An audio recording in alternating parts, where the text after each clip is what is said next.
depuis un certain moment, les autorités prenaient les activistes comme de rebelles. La sécurité est une affaire de tous. Et on ne peut jamais gérer la question sécuritaire si on n'est pas en bonne collaboration. Et ce rapprochement nous a permis tous ensemble de travailler et de se mettre sur une même table afin de trouver des solutions à caractère sécuritaire qui rongent notre région de Béni. Parmi les actions de suivi, lorsqu'il y a par exemple des cas, on ne cesse jamais d'alerter les autorités. Essayez aussi d'apporter notre appui dans le cadre des plaidoyers auprès des partenaires du gouvernement comme les Nations Unies et partout, pour essayer de voir comment ils peuvent appuyer la mairie et les autorités locales par des kits de sécurité pour permettre que dans l'ensemble, nous puissions concourir à la sécurité dans notre ville de Béni.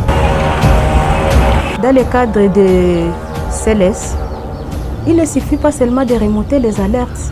Nous menons des plaidoyers et nous continuons à faire aussi des suivis auprès des autorités pour savoir le degré de leur implication en termes de réponse en faveur de la population. On prend l'exemple en ville de Béni, la situation des déplacés internes. Nous avions participé à une réunion pratique sur l'évaluation du contexte lié au déplacement de la population. Parce qu'on avait observé qu'il y avait hausse des taux de criminalité en ville de Béni. Après la participation à cette réunion, les autorités ensemble, ils ont pu identifier les sources. Il y a une feuille de route qui a été élaborée et qui est en cours d'exécution.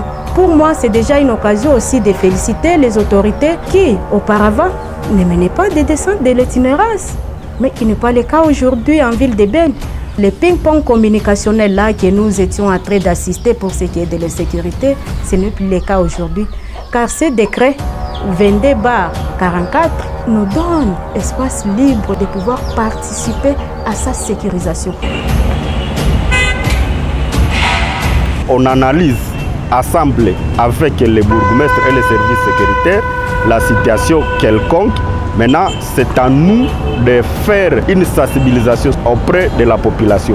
C'est la raison pour laquelle on a pris une initiative d'aller vers la population. Chaque samedi, de 8h à 11h, nous organisons les tribunes d'expression, d'analyse de la question sécuritaire pour qu'ensemble avec la population, nous puissions proposer les pistes de solutions et les engagements.